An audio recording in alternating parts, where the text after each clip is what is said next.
guys, welcome back to the channel, and today we're going to be reacting to more reasons why I can love Crete. So what we doing? Top 10 places to visit in Crete. Let's see.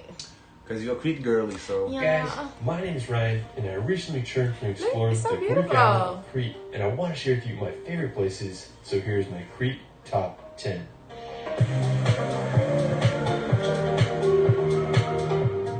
Located in the Mediterranean Sea, Crete is the biggest island in Greece. From towering mountains, historic cities, and prime cliff jumping spots, Crete has so many incredible places to visit. Let's start this video off at Hania. Located on the northwestern side of the island, Hania is a scenic city full of history and beautiful architecture. If you're flying into Crete or also taking a ferry, Hania is a great option. The city dates back to 3000 BC, where ancient Minoans resided here. Throughout the centuries, it was ruled by Romans, Turks, and Phoenicians, and today it's one of Crete's most famous cities. What I particularly loved about Hania was its harbor. It's full of Venetian and Turkish architecture, and its prominent feature is the lighthouse that overlooks the sea. The original lighthouse was first constructed in the late 1500s by the Venetians, but after the Turks took over, it slowly degraded until it was restored by the Egyptians in 1824. There's a causeway to get out to the lighthouse, and it was just fun to walk on. I also really enjoyed exploring the boardwalk along the harbor. There was beautiful buildings and restaurants on the water, and it was just fun to check out. An incredible place to visit near Hania is Città di Mania.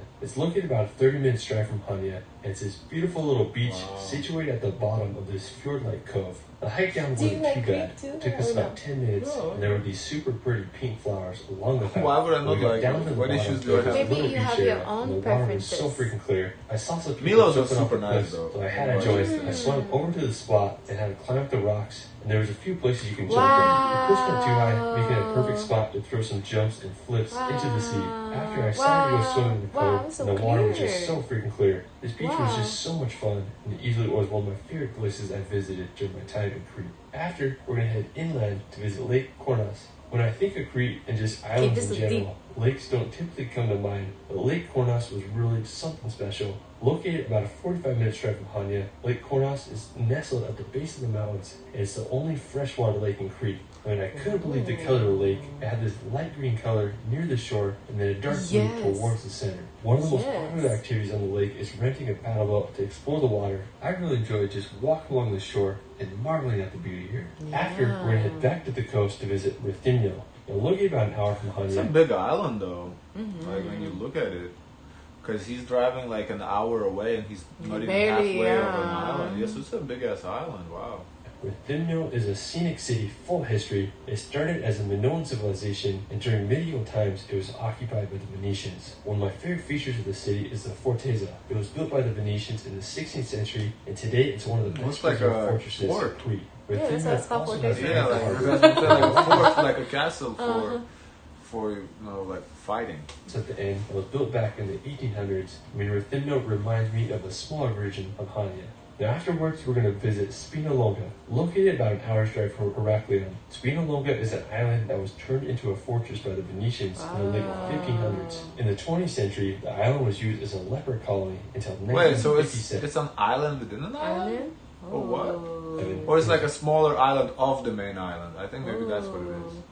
Later abandoned, but today it's one of Crete's more popular attractions. You can reach Spinalonga by taking a boat ride from nearby cities such as Plaka. I mean, I just can't believe the fortified walls that surround the island. I mean, I definitely would have felt protected here during medieval times. A beautiful town nearby is Agios Nikolaos. It's located about 30 minutes. Kind of cool how, you know, all the like the walls, like the protection wall that's still preserved. South, and it's this really scenic port town, and one of my favorite features of it is this little lake that connects to the sea. After, we're going to head to the southern side of Crete to visit Preveli Beach. Located about an hour and a half drive from Hania, this is one of the most unique beaches in Crete. You can access the beach from two ways. On the western side, there's a good parking lot, and it's a steep walk down with about 400 stairs, where you can also go to the eastern side, and it's an easier walk to the beach.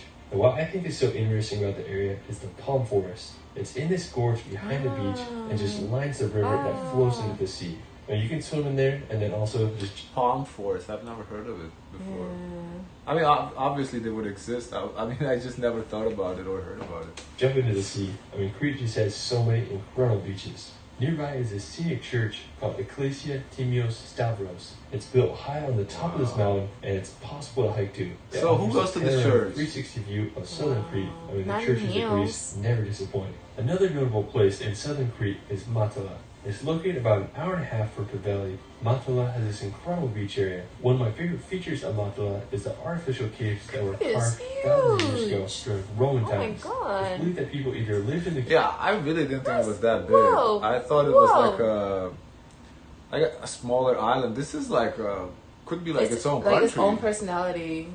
Caves where there are also tombs. During the 1960s, the caves became a popular place for the hippies to live. Now today you can explore the caves for yourself or just relax on the beach. I mean, it's such a unique place. Now if you really want to go on an adventure, you can visit the small island of Gavdos.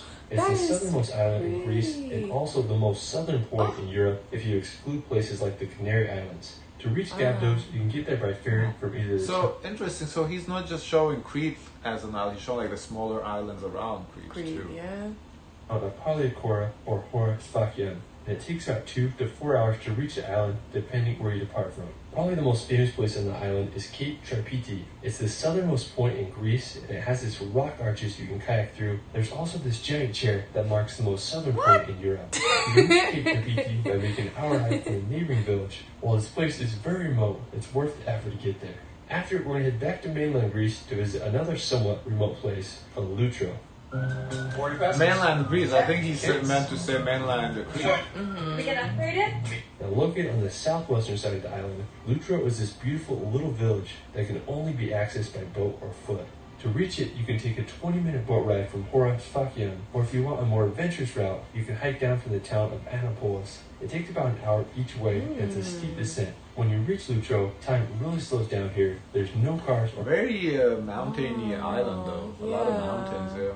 Or mopeds, and you just spend your time relaxing or swimming in the sea. And it's just wild to me that places like this exist. While you're in the area, you could visit the Aradana Bridge. It's located about 30 minutes from Hora Sfakian, and it's this bridge that spans over the Aradana Gorge. It was built in 1986 and connected the nearby village to the rest of Crete. The bridge sits 138 meters above the gorge, but if you're afraid of heights, maybe this place isn't for you, but regardless, it's such a beautiful area. After, we're going to head to the western coast to visit Elefonici Beach. Of all the beaches in Crete, this might be one of the most well-known. It's located on the southwestern side of Crete, about an hour's drive from Kisamos. Elefonici is famous for its crystal clear waters. The waters are incredible, though. Like, all are so clear and blue. It's beautiful. Sand. There is a main beach area with umbrellas, but if you walk over the sandbar to the island, you can find more secluded spots. It's also a great place to wait around to watch the sunset. After, we're going to head up the coast to visit Falasarna Beach. Located about 20 minutes from Kisamos, Falasarna has been named one of the best beaches in Crete, and after visiting it, I understand why. There's a long beach area and the water is just so very clear. long beach. It's a perfect place to relax and enjoy the sea. I had a good time just chilling and exploring the area. If you love beaches and you're on the western side of Crete, you gotta give Falasarna a visit. For our final destination, we're going to visit Balos Beach. This was one of the main reasons I wanted to come to Crete, and it didn't disappoint. It's a somewhat remote beach area that can only be accessed by boat or foot. Now to get there, we drove on this dirt road that rides up this narrow peninsula. It's about a 40 minutes drive from the nearby town of Kisamos. There's a parking lot, and we started the hike. It's a downhill climb to the beach, and you get stunning views of the water on the way down. It took us about 20 minutes to get down to the beach area. We saw a few goats along the way. I mean, there's a ton of places to relax on the beach. Seems like a lot of adventures, you know, in Crete. Like you gotta do a lot of like walking and like a lot of areas inaccessible, like with a car. Beach. We found this secluded spot, and I decided to go for a swim. I mean, I couldn't believe the clarity of the water. It didn't get too deep, and it was just so nice to swim around. If you do take a boat here, you can explore the other nearby islands such as Gramvosa. Overall, the scene of this place was amazing. I just love how remote it is, and the surrounding landscapes are next level. It's definitely worth the hike and drive to get here. If you do decide to come here later during the day, it's also an incredible place to enjoy the sunset. Well, that is it for my Crete. I think honestly the coolest thing about Crete is an island, but there's no hurricanes. Because when you think here, islands in the Caribbean, it's cool. Island life is cool.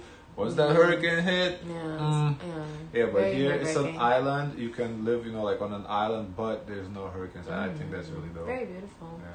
Guys, of course, let us know your thoughts. Don't forget to like, comment, and subscribe. Join the Discord, and as always, share as much kindness as possible.